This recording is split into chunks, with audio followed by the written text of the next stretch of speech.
Waktunya matematika.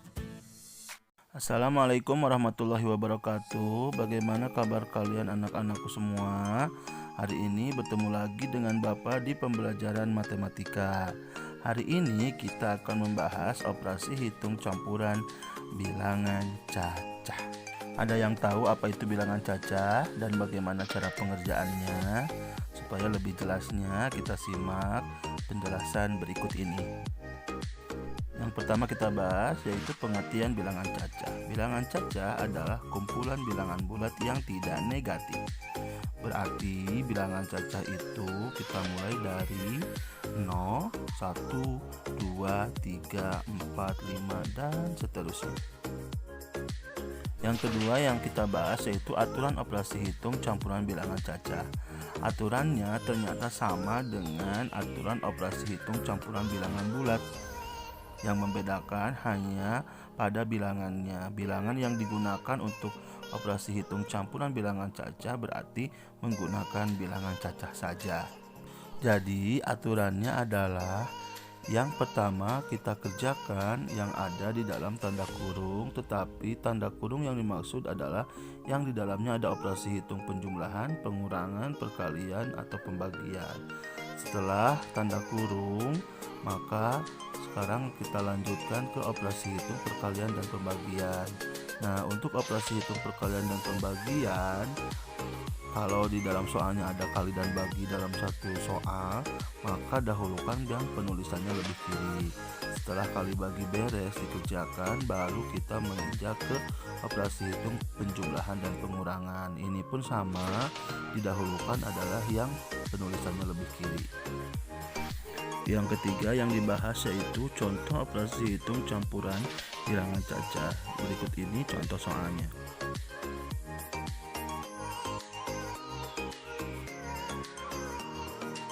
Contoh yang pertama, 48 ditambah 72 dibagi 12 kurangi 3 kali 5. Coba perhatikan semua bilangannya bilangan cacah.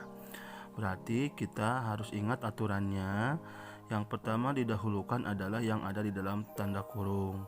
Di sini ada tanda kurung yang dimaksud yaitu yang ini. Karena di dalam kurungnya ada operasi hitungnya yaitu di sini operasi hitungnya pengurangan. Berarti kita kerjakan dulu yang ini.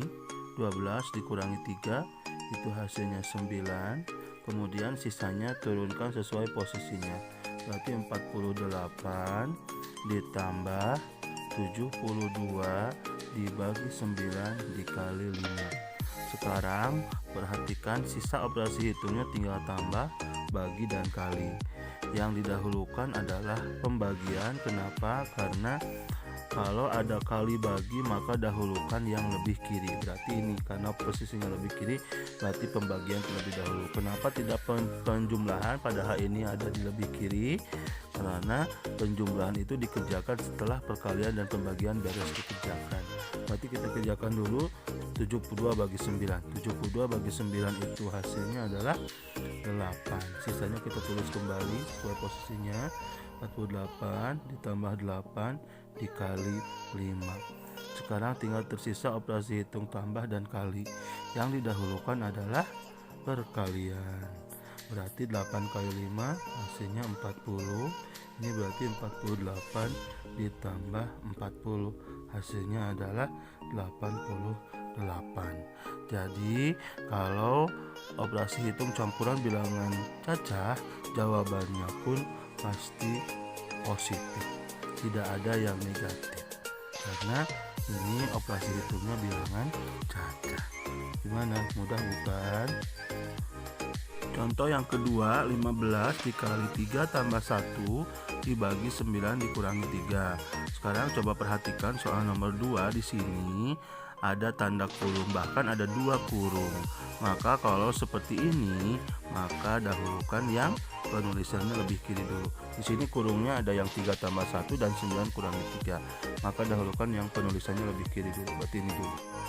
3 tambah 1 hasilnya 4. Sisanya kita tulis kembali, turunkan.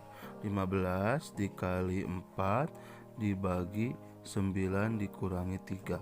Sekarang berarti kita lanjutkan ke tanda kurung yang kedua, yang ini. Kita kerjakan 9 kurangi 3 itu hasilnya 6. Berarti 15 dikali 4 dibagi 6. Sekarang tinggal tersisa operasi hitung kali dan bagi. Maka kalau ingat aturannya, kalau ada operasi hitung kali dan bagi, dahulukan yang penulisannya lebih kiri. Karena perkalian lebih kiri ditulisnya, maka ini yang didahulukan.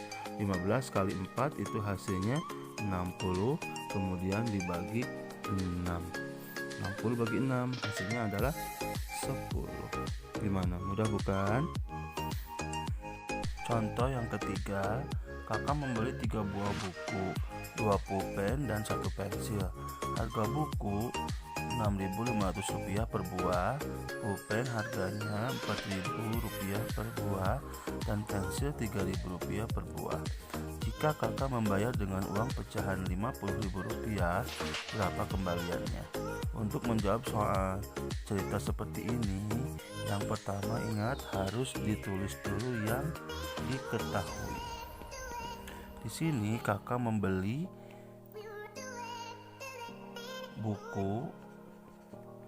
bukunya sebanyak 3 buah. Kemudian selain buku, kakak juga membeli 2 pulpen, itu 2 buah. Kemudian satu lagi 1 buah pensil.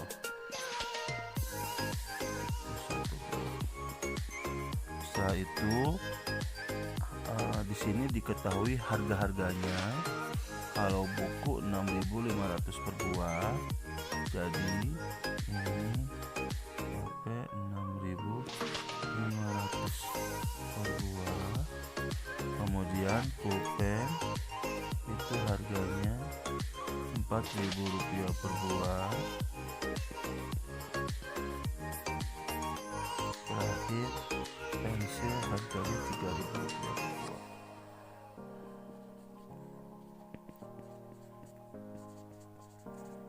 Setelah itu ada lagi yang masih diketahui, yaitu kakak membayar dengan uang pecahan Rp50.000. Membayar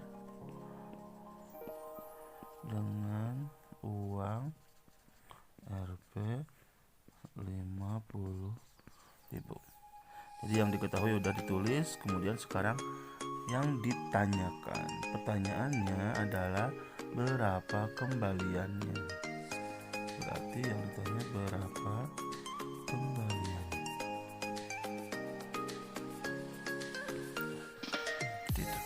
Setelah yang diketahui dan ditanyakan ditulis, sekarang kita lanjut jawabnya atau penyelesaiannya. Untuk menyelesaikan jawaban dari pertanyaan contoh nomor 3, kita harus hitung dulu jumlah belanjaan kakak. Berarti yang pertama kita tulis, kakak kan membeli buku sebanyak 3 buah, berarti tinggal 3 dikali harga setiap bukunya adalah Rp6.500, berarti 3 dikali Rp6.500 hasilnya adalah kalau dihitung Rp19.500. Sudah itu, setelah buku, kakak juga membeli pulpen dia membeli 2 buah, harganya adalah Rp4.000, berarti 2 dikali Rp4.000 hasilnya adalah Rp8.000.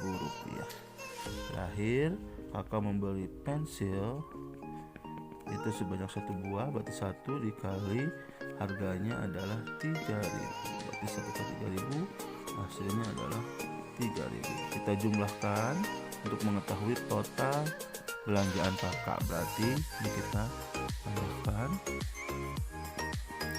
9 tambah 8 17, 17 tambah 3 20 semua bawah 2. Jadi belanjaan kakak sebanyak Rp30.500. Nah, apakah ini udah beres? Belum. Kenapa? Karena yang ditanyakan adalah kembaliannya. Berarti kita hitung kembaliannya. Karena kakak membayar dengan uang pecahan Rp50.000, sementara belanjaannya Rp30.500, berarti tinggal kita hitung 50.000 dikurangi 30.500. Nih kita hitung, kalau dihitung hasilnya adalah 19.500 rupiah.